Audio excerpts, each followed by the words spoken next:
अस्सलाम वालेकुम, मैं हूं सज्जाद अनवर। आज की नई वीडियो के साथ आज सुप्रीम कोर्ट से एक बड़ी अजीब व गरीब खबरें आई आज सुबह। कोर्ट नंबर 1 जहां पे चीफ जस्टिस साहब बैठते हैं उसका बेंच जो था उसको डी लिस्ट कर दिया गया था। उसके बाद जो मुकदमात ज़ेर समाअत थे उनको भी डी लिस्ट कर दिया गया। कहा यह गया कि चीफ जस्टिस साहब बीमार हैं, और जो खबरें आ रही हैं वहाँ से कि जो कोर्ट नंबर 1 है उस पर ताला लगा दिया गया। वो किसी शायर ने कहा था ना कि अपने बेख्वाब कवाड़ों को अपने बेख्वाब के वाड़ों को मुकफ़ल कर लो, अब यहाँ कोई नहीं आएगा।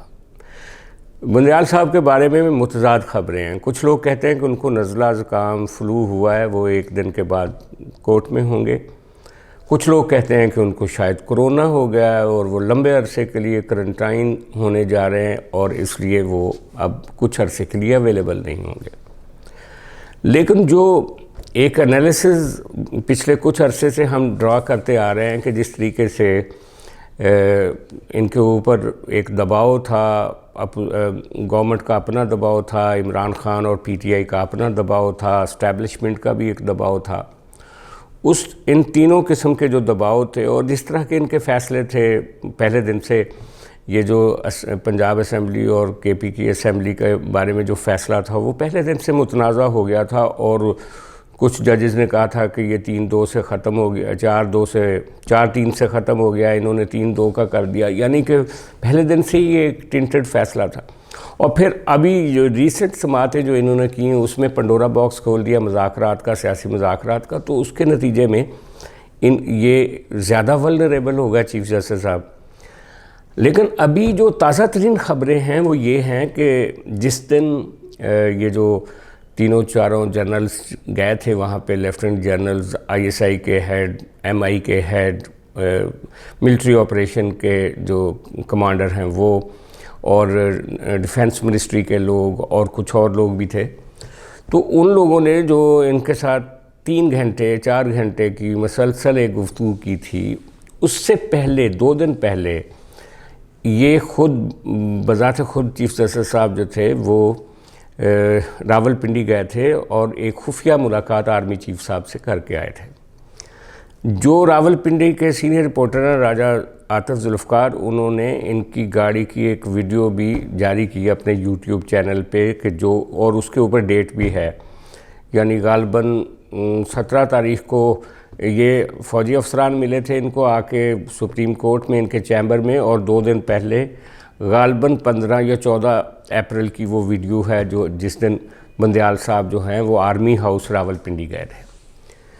तो बंदयाल साहब को मेरा नहीं ख्याल कि इमरान खान का या पीटीआई का इतना बड़ा प्रेशर होगा उन पर, और गवर्नमेंट को तो वैसे भी हमारे चीफ जस्टिस साहबान जो हैं सिटिंग गवर्नमेंट को तो तरनवाला समझते हैं, कई वज़ीर आज़म नाहल कर चुके हैं, उनका भी कोई दबाव इतना ख़ास नहीं होगा। लेकिन जो असल में सॉलिड और एक बहुत ज़्यादा हार्मफुल प्रेशर है इनके ऊपर, जो वो तो एस्टैब्लिशमेंट का प्रेशर था कि जनाब आप ये वन साइडेड पीटीआई के हक़ में बिल्कुल फ़ैसले ना करें, ऐसे फ़ैसले करें जो सबको काबिल कबूल हों। और दूसरी बात ये कि उनको ये भी कह दिया गया था कि पंजाब का इलेक्शन किसी सूरत पहले नहीं होगा, ये सारे इलेक्शन इकट्ठे होंगे। अब बंदयाल साहब के सामने 2 रास्ते थे। एक रास्ता ये था कि वो ये जो मुज़ाकरात का दरवाज़ा खोला था इसके ऊपर वो कोई ब्रेक थ्रू करवा सकते सियासी जमातों से, और दूसरा रास्ता ये है कि वो जो उनका 14 मई का डिसीजन है उस पे अमल दरामद करवा लेते। लेकिन वो ऐसी बंद गली में हैं कि ना तो वो 14 अप्रैल के डिसीजन पे अमल दरामद करा सकते हैं, अगरचे पीटीआई के हामी यूट्यूबर्स जिनको हमारे कुछ दोस्त अदालती यतीम और सियासी यतीम कहते हैं, क्योंकि उनके टेलीफोन वो जिन अदारों के साथ वाबस्ता थे वो लोग ही वहाँ से शिफ्ट हो गए, वो उनके फ़ोन ही कट गए। वो एक तो पहले सियासी तौर पे यतीम हुए और अब अदालती तौर पे भी वो यतीम हैं कि वो तवक्को लगा के बैठे बंदयाल साहब से कि बंदयाल साहब आज ही, यानी कि वो उनका ख्याल है कि चीफ़ इलेक्शन कमिश्नर भी फ़ारग हो जाएंगे, वज़ीर आज़म साहब भी और सूबों की निगरान हुकूमतें भी, एक ही कलम से उनको डिसक्वालीफाई कर दिया जाएगा और उनको उनके काम से रोक दिया जाएगा। चीफ जस्टिस साहब आएंगे कल 17 अप्रैल को और ये फ़ैसला कर देंगे। لیکن چیف جسٹس وہ کہتے ہیں نا جس تن لاگے وہ تن جانے، چیف جسٹس کے اوپر خود کیا بیت رہی ہے. وہ خود اس وقت میرا نہیں خیال کہ نزلہ زکام کی وجہ سے انہوں نے عدالت میں نہ آنے کا فیصلہ کیا ہے، یا میں نہیں سمجھتا کہ ان کو کرونا ہوا ہے. ان کے اوپر ایک بہت بڑا پریشر ہے اور وہ نفسیاتی دباؤ میں ہیں. اور یہ جو بیماری ہے یہ اس کو آپ مسٹیریس کوئی پراسرار بیماری سمجھ سکتے ہیں، یہ کوئی فزیکل بیماری نہیں ہے. لیکن کیا وہ ایبسنٹ رہ کے اس معاملے کا کوئی حل، کوئی اپنے لیے باعزت راستہ تلاش کر سکتے ہیں، یا وہ واپس آئیں گے اور پھر لڑیں گے اور ایسے فیصلے کریں گے جن کو گورنمنٹ قبول نہیں کرے گی؟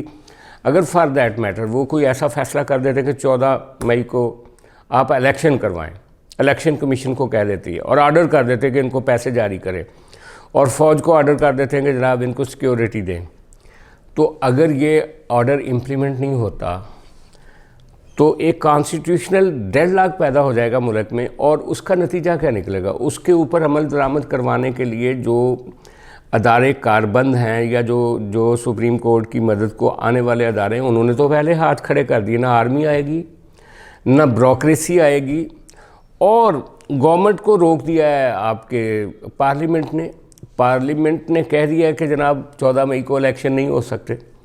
تو بندیال صاحب کے پاس کوئی ایسی ایجنسی نہیں ہے جو ایسے فیصلے پر عمل درآمد کرا سکے جو ایک ٹنٹڈ فیصلہ ہے، جس کو ججز کی ایک تعداد ہے، 7 جج ہیں. انہوں نے مختلف موقعوں پہ ایکسپریس کیا ہے کہ جناب یہ تو 4-3 کے فیصلے کے ساتھ رد ہو چکا ہے یہ فیصلہ. لیکن چیف جسٹس صاحب بضد ہیں کہ نہیں جی یہ 3-2 کا فیصلہ ہے. ایک فیصلہ جس کو سپریم کورٹ کے ججز ماننے کے لیے تیار نہیں ہے، ایک فیصلہ جس کو گورنمنٹ ماننے کے لیے تیار نہیں ہے، ایک فیصلہ جس کو پارلیمنٹ ماننے کے لیے تیار نہیں، ایک فیصلہ جس کو اسٹیبلشمنٹ ماننے کے لیے تیار نہیں. اس فیصلے کو کیا پی ٹی آئی کے کارکنوں کے ذریعے اس پہ تعمیل کروائی جائے گی؟ یہ ایک بڑا عجیب سوال ہے. اور میں سمجھتا ہوں کہ یہ جو بیماری ہے یہ بھی پراسرار بیماری ہے. اب دیکھنا یہ ہے کہ کل وہ عدالت میں آتے ہیں، اب دیکھنا یہ ہے کہ کل وہ اگر خود نہیں آتے تو وہ اس کیس کے لیے اس کو دوبارہ سننے کے لیے کوئی نیا بینچ تشکیل دیں گے، اور انہی ججز کے ذریعے سے کوئی فیصلہ ایسا کروائیں گے جس کے نتیجے میں گورنمنٹ کو اور الیکشن کمیشن کو اور نگران حکومتوں کو گھر بھیجا جانے کا فیصلہ کیا جائے گا، یا وہ بذات خود فرنٹ پہ آئیں گے اور آ کے ٹکر لیں گے گورنمنٹ کے ساتھ. یہ کل ہی اس کا پتہ چلے گا. لیکن بہرحال اس وقت سپریم کورٹ میں بہت پراسرار موومنٹس ہو رہی ہیں. یہ بھی ہو سکتا ہے کہ وہ جو پارلیمنٹ نے بل پاس کر لیا ہے سپریم کورٹ کی پروسیجرز کے حوالے سے اور بینچز کی تشکیل کے حوالے سے، وہ بھی انووک ہو چکا ہے. اس کے اوپر اگر چیف جسٹس صاحب چھٹی پہ ہیں تو ان کے بعد جو 2 سینئر جج ہیں، جسٹس قاضی فائز اور جسٹس سردار طارق مسعود، وہ دونوں بیٹھ کے اگر اس پہ عمل درآمد کر دیتے ہیں اور اس سو موٹو ایکشن کو غیر قانونی قرار دے دیتے ہیں تو کیس ہی ختم ہو جائے گا. اور اگر وہ دونوں حضرات آ کے عدالت کو ٹیک اوور کر لیتے ہیں ان کی عدم موجودگی میں، تو وہاں پہ پاسا ہی پلٹ جائے گا کورٹ میں. وہ جو 8-7 کا فرق ہے وہ پھر پتہ نہیں کتنے کا فرق رہ جائے گا، کیونکہ جو لائل ہیں چیف جسٹس صاحب کے ساتھ وہ تو 4 جج ہیں. ایک منیب اختر ہیں، اور ایک اعجاز الاحسن صاحب ہیں، اور ایک مظاہر نقوی ہیں. باقی تو جج جو ہیں کچھ جونیئر ہیں جن کی پروموشن ہوئی ہے، ان کو تو اپنی جاب کے لالے پڑے ہوئے ہیں، اور کچھ دوسرے جج صاحبان ہیں جو انہوں نے آگے کام کرنا ہے قاضی فائز عیسیٰ کے ساتھ اور طارق مسعود کے ساتھ، تو وہ بھی اپنا کوئی ڈیسیژن لے لیں گے.